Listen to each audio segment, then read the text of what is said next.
स्वागत है आपका राजस्थान कवरेज के इवनिंग बुलेटिन में। खबरों की शुरुआत में सबसे पहले चलते हैं भरतपुर। केंद्र में ओबीसी आरक्षण की मांग कर रहे भरतपुर धौलपुर के जाट समाज आंदोलन ने शुक्रवार को उस समय जोर पकड़ लिया जब सैकड़ों की संख्या में महिलाएं हाथों में लाठी डंडे लिए आंदोलन स्थल पर पहुंच गई। कड़ाके की सर्दी में महिलाओं के साथ छोटे बच्चे भी आंदोलन में शामिल हुए। जाट एकता के नारे लगाती हुई महिलाओं की जुबान पर हर हाल में केंद्र में आरक्षण लेने की मांग थी। कछु है जाए आरक्षण जरूर लेना। एक साथ पूरे जिले के जाटों के गांव से जो भी रास्ते गुजरते हैं, चाहे वो हाईवे है, चाहे वो बड़ी लाइन है, चाहे छोटी लाइन है, चाहे लिंक रोड है, सारे रास्ते बंद कर दिए जाएंगे।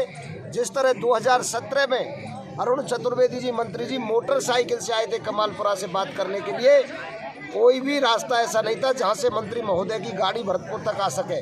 वही आंदोलन की पुनरावृत्ति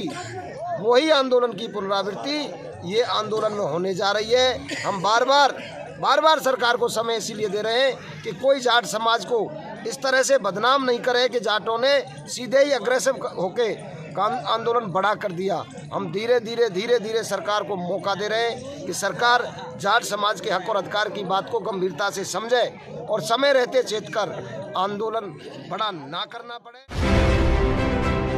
जोधपुर के बनाड़ कैंट स्टेशन के निकट दो स्कूली छात्रों की दर्दनाक मौत हो गई।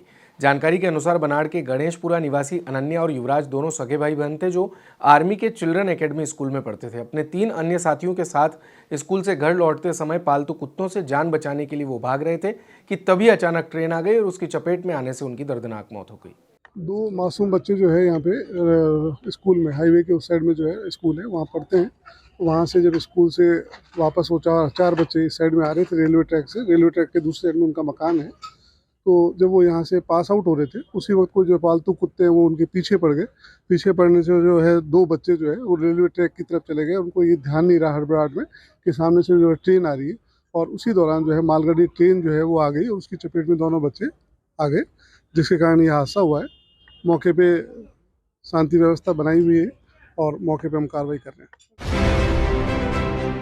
अगली खबर अलवर से, जहां रणजीत नगर में लुटेरी दुल्हन ससुराल पहुंचने के 20 घंटे बाद ही दूल्हे को चकमा देकर फरार हो गई। अपने साथ सोने चांदी के जेवर सहित 30,000 रुपए नकद और मोबाइल भी दुल्हन ले गई। मामले की जानकारी देते हुए पुलिस सहायक उप निरीक्षक मोहनलाल ने बताया कि दूल्हा परचूनी की दुकान करता है और उसके पिता रिटायर्ड बैंक कर्मचारी हैं। शादी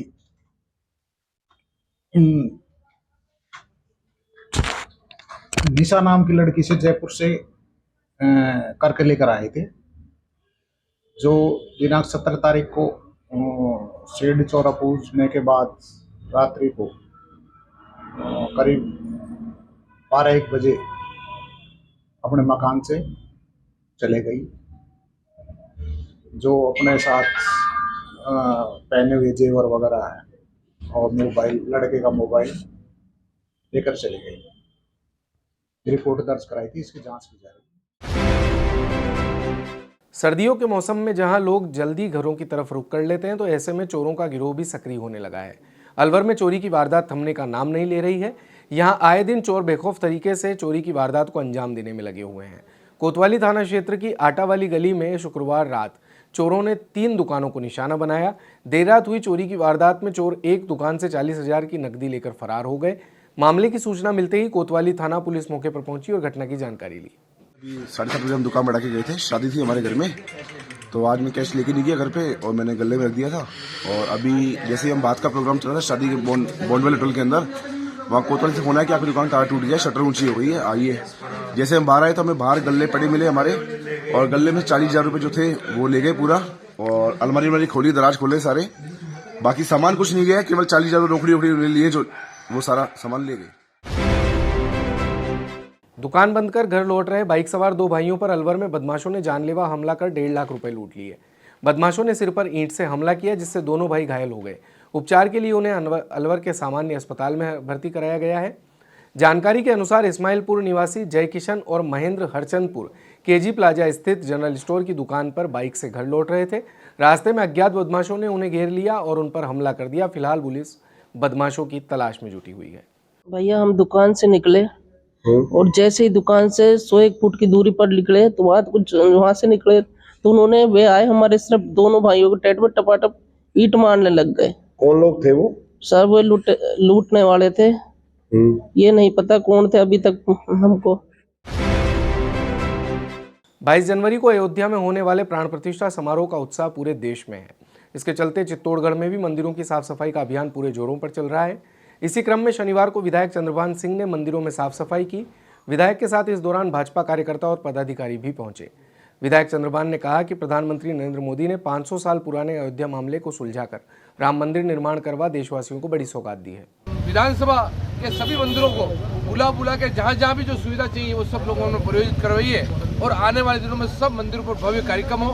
और 22 तारीख को जो मोदी जी वहाँ रहेंगे और योगी जी रहेंगे और भव्य उस मंदिर की प्राण प्रतिष्ठा होगी, उसको हम सब लोग आंखों से देखेंगे।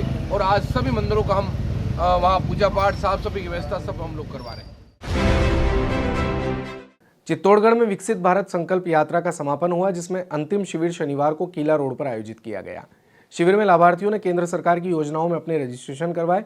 इस मौके पर भाजपा जिला अध्यक्ष मिठूलाल जाट सहित अन्य अतिथियों ने प्रधानमंत्री सम्मान निधि योजना के सर्टिफिकेट वितरित किए। क्या नाम है आपका? अतीक रहमान। क्या काम करते हैं आप? मैं कपड़े का थैला लगाता हूँ। प्रधानमंत्री स्वनिधि योजना से आपको कितना लाभ हुआ है? बढ़िया लाभ हुआ। पहले 10,000 का लोन मिला, फिर 20 का मिला, अब 50 का लोन मिलेगा। मोदी जी का विजन बहुत ही दूरगामी है।